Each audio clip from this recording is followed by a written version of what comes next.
Good morning बच्चों। हम लोग आज 12th क्लास के चैप्टर 10 के अंतर्गत हम लोग देखेंगे मानव बस्ती। मानव बस्ती किसे कहा जाता है, इसे जानने के लिए सबसे पहले हम लोग ये जानेंगे कि बस्ती है क्या। मानव अपने आप को सुरक्षित रखने के लिए एक मकान का निर्माण करता है और वही मकानों के समूह को हम लोग बस्ती का नाम देते हैं। मानव का निवास स्थान मकान और मकानों के समूह को ही हम लोग ग्राम, नगर या शहर के नाम से भी जानते हैं और ये सभी मानव बस्ती के ही उदाहरण हैं। मानव बस्तियों को दो भागों में बांटा गया है, एक ग्रामीण बस्ती और दूसरा नगरीय बस्ती। ग्रामीण बस्ती के अंतर्गत सबसे पहले हमें ये जानना होगा कि जो ग्रामीण बस्ती है उसमें निवास कौन लोग करते हैं। ग्रामीण बस्ती में ग्रामीण जनसंख्या निवास करती है। ग्रामीण जनसंख्या हम लोग किसे कहेंगे? ग्रामीण जनसंख्या किसी गांव में निवास करने वाले लोगों की संख्या जिसका 70% से अधिक जनसंख्या प्राथमिक क्रियाकलाप में संलग्न होती है। प्राथमिक क्रियाकलाप जैसे हम लोग पिछले अध्याय में हम लोग कर चुके हैं।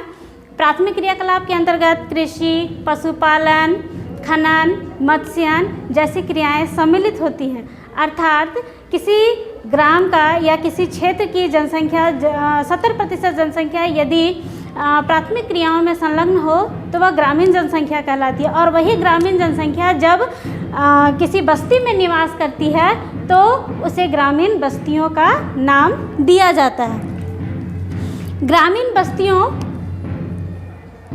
के अंतर्गत जो मकानों की श्रृंखला पाई जाती है उसको मुख्य रूप से दो भागों में डिवाइड किया जाता है, मुख्य रूप से दो भागों में बांटा जाता है। एक संहत प्रकार की बस्ती और दूसरा प्रकीर्ण बस्ती। संहत बस्ती मतलब जहाँ पर मकानों की संख्या जो है वो मकानों की जो निर्माण है वो एक दूसरे के साथ लगी हुई रहती है, एक दूसरे से सटी हुई रहती है। जबकि जो प्रकीर्ण बस्ती है उसमें मकानों की जो स्थापना होती है या मकानों का जो निर्माण होता है वो एक दूसरे से काफ़ी दूर दूर होता है, बिखरा हुआ स्वरूप में होता है। जो संहत बस्ती है वहाँ पर मकानों का जो निर्माण किया जाता है वह उपजाऊ भूमि, किसी नदी तट को देख करके किया जाता है। वहाँ पर जो निवास करने वाले लोग हैं या जो वहाँ पर रहने वाले लोग हैं उनका व्यवसाय लगभग समान होता है।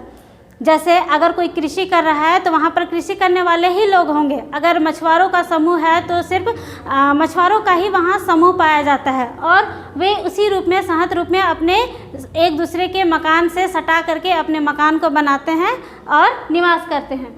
जबकि प्रकीर्ण बस्ती है वहाँ पर मकान की जो संख्या होती है वो दूर दूर होती है।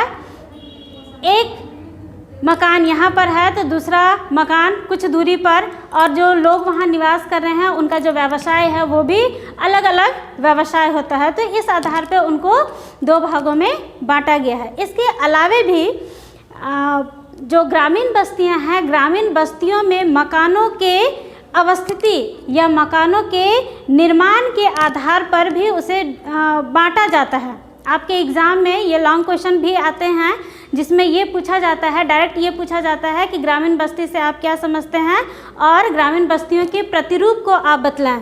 तो प्रतिरूप में जैसे आप इस चित्र में आप देख रहे हैं, ग्रामीण बस्तियों को जब भी बस्ती निर्माण किया जाता है तो उसका एक मुख्य आधार माना जाता है। आधार हो सकता है कि सड़क को आधार मान करके वो बस्तियों का निर्माण कर रहे हैं, घरों का, मकानों का निर्माण कर रहे हैं, या किसी जो पूजा स्थल है, मंदिर है, मस्जिद है, उनके चारों ओर वो अपना मकान का निर्माण कर रहे हैं।